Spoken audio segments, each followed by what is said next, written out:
Inspiring interviews with today's top landlords. This is the Rental Income Podcast. And now, Dan Lane. Matt, let's start at the very beginning. What was your life like before you started buying rental properties? Yeah, my life was a lot less fun and interesting than it is now. I was sleeping on my cousin's couch, paying him about $400 a month in rent.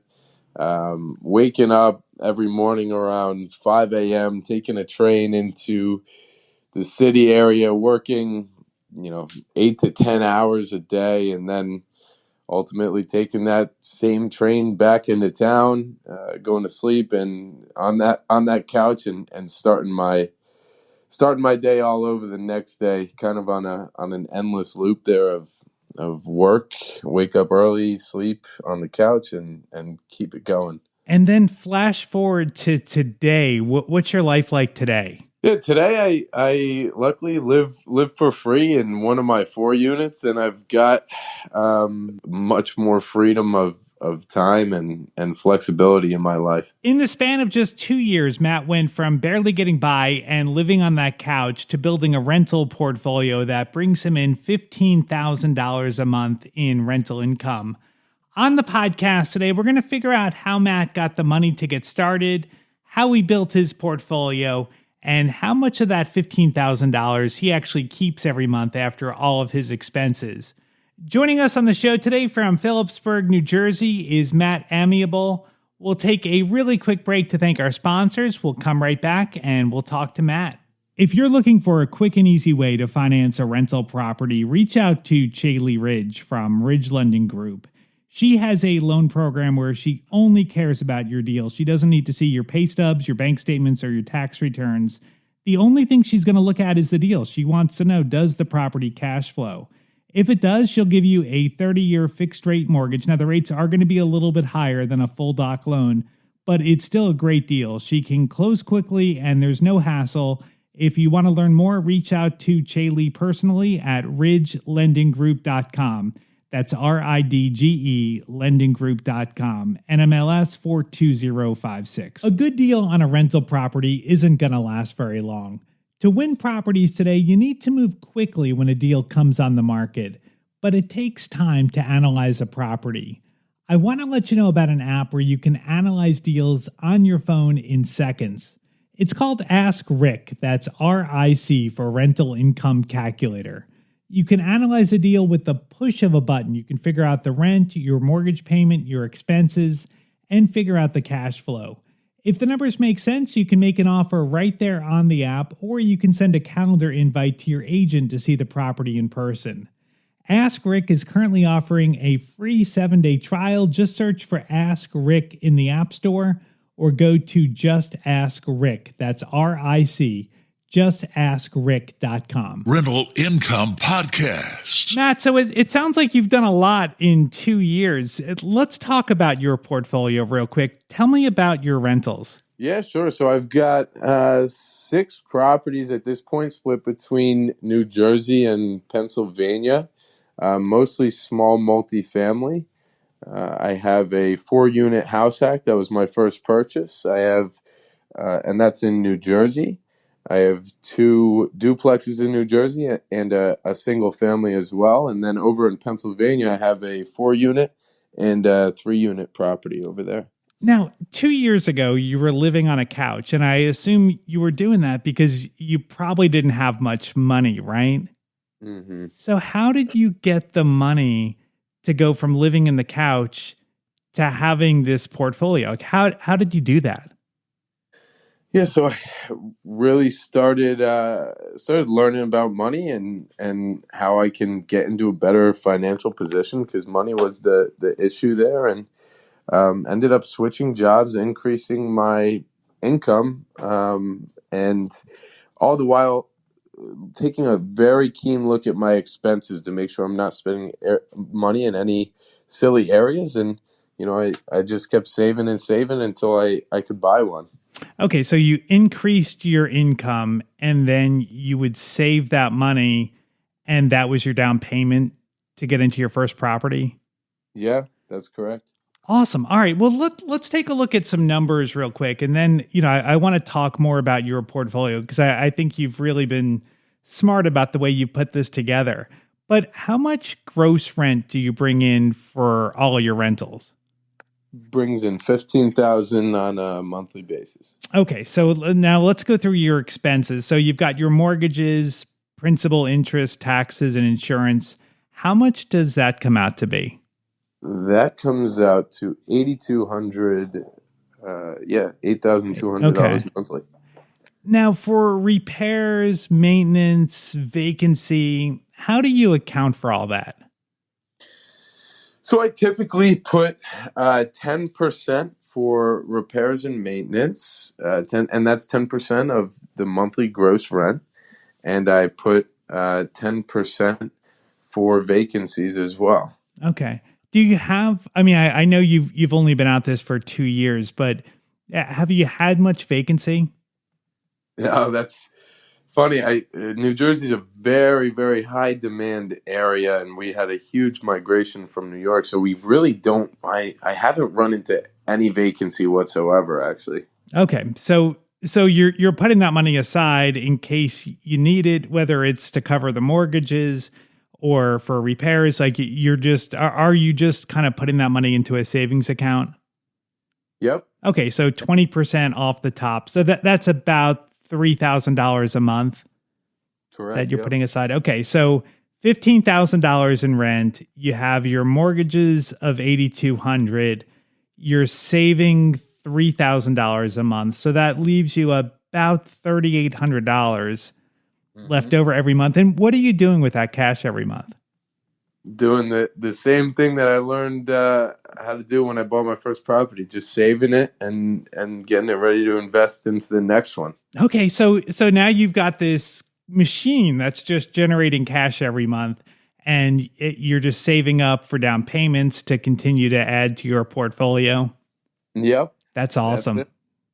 That's awesome. I love it. Now, let's talk about your first deal because I think this is pretty cool. So you're doing a house hack now, and that was your very first property.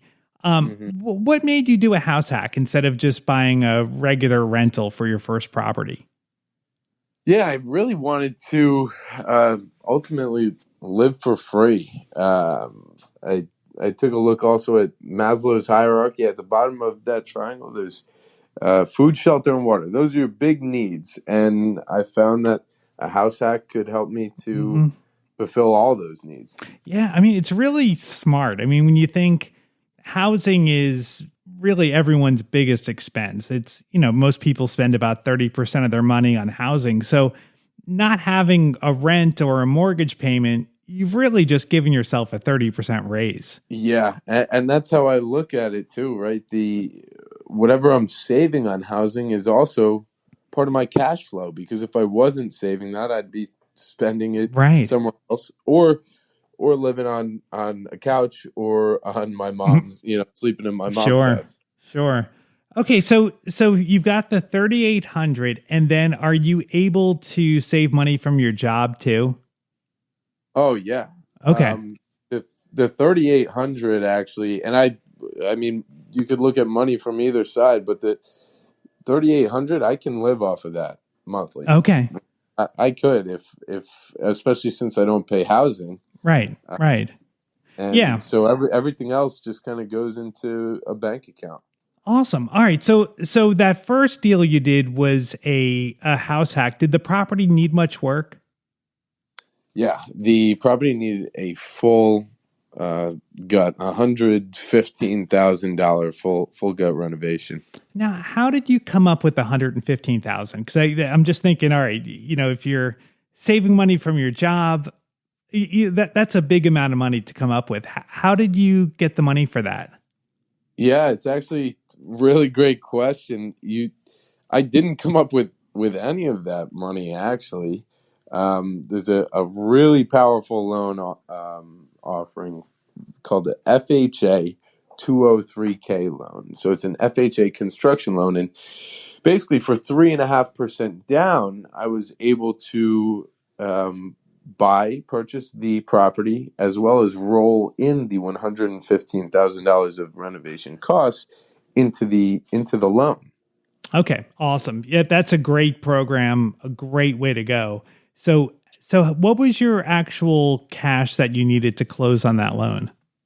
I needed $28,000 to close on this loan. And now you've got a property that's fully rehabbed and the property is paying for itself, right? Are you having to put in any money at all, or are the rents totally covering the mortgage payment?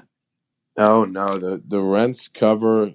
So I live here free. Obviously, the rents are 3,400 with me living here, and my principal, interest, taxes, and insurance every month are $1,965. So there's about 1,400 on top. Well done. Well done. Yeah. Well, that's great. All right. So you got that property done. And then what was your next deal after that? So my next deal was actually on the same exact street where where my four family is. It was a duplex right down the road. Okay. Did that property need work too? Property actually did not need any work whatsoever, and it already had tenants in it, Section 8 tenants, so guaranteed rent. And yeah, it was a nice and easy. All I needed to do was bring money to close. You know, a lot of times I think that's the easier way to go. I mean, personally, I love buying properties like that already have tenants in place that are rehabbed. It's there's just not much to it. I mean, you find the deal, you close on it, you start getting paid. So comparing that, like comparing a property that was ready to go with a property that you had to spend $100,000 on a rehab. What do you prefer? Like, what do you think is a better way to go?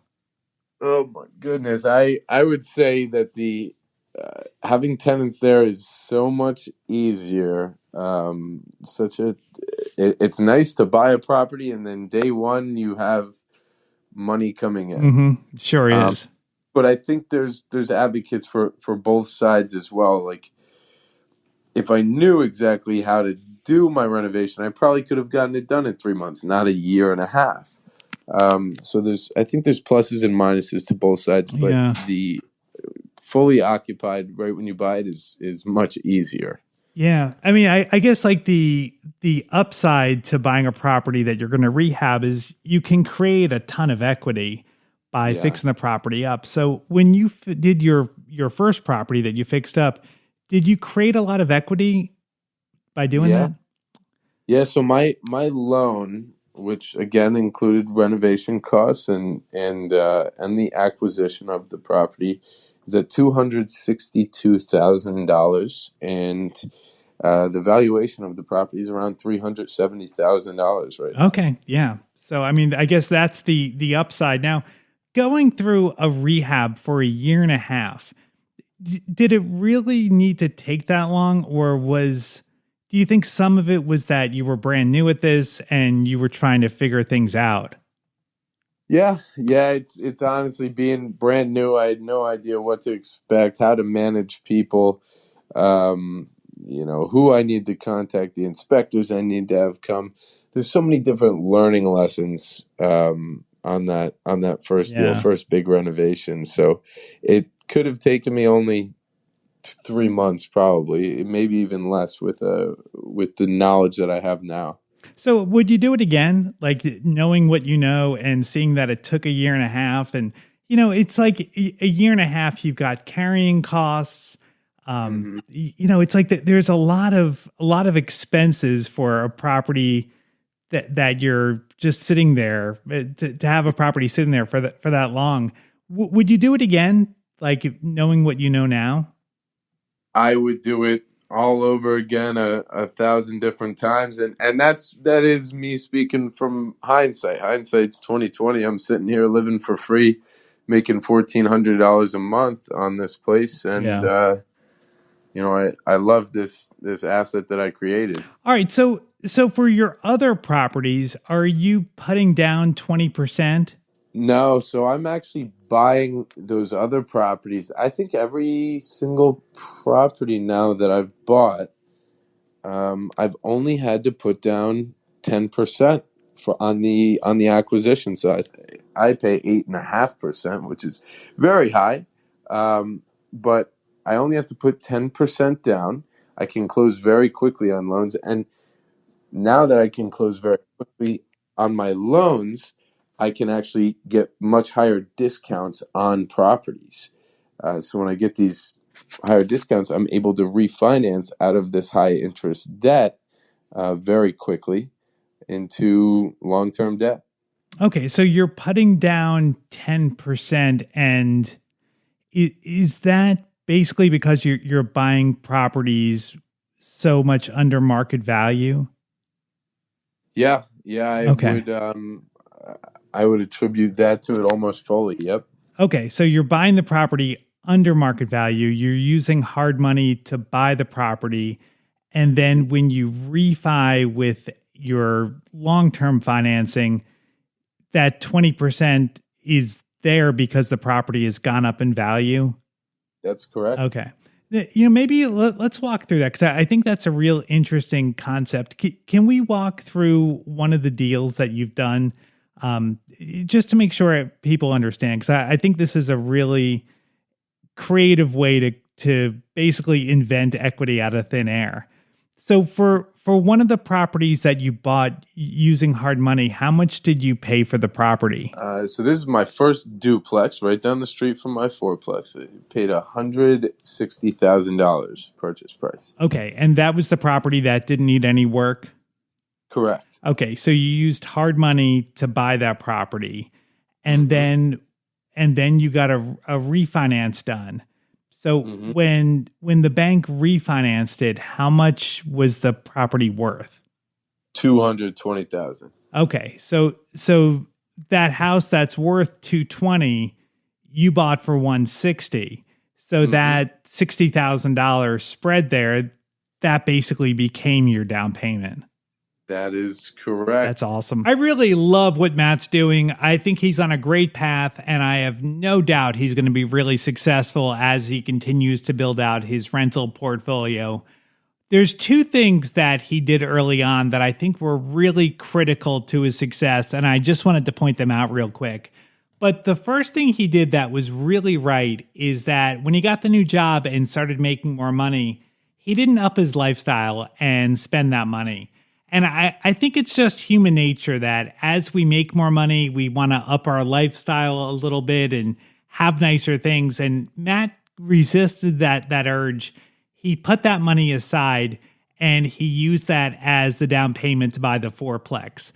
And the other thing that he did that was really smart was buying the fourplex, that he found a property that he could live for free and make $1,400 a month, plus create all that equity by fixing the property up. I mean, that was just a home run for a first deal. And I think the combination now of living for free, making $1,400 a month, plus the rental income from his other units, he said that that's enough money for him to live on today.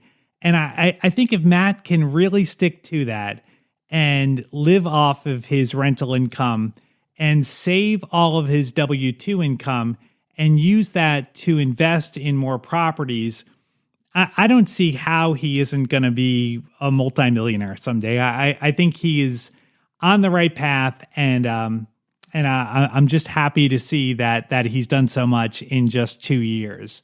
So congratulations, Matt. I really, really love what you're doing. If Matt inspired you and you're ready to buy your first property or you want to add to your portfolio, the lender that I recommend is our sponsor today. It's Chaley Ridge from Ridge Lending Group. Chaley is a nationwide lender, and her specialty is helping investors finance rental properties. She has a ton of different loan programs, and she can find something customized to you for your situation.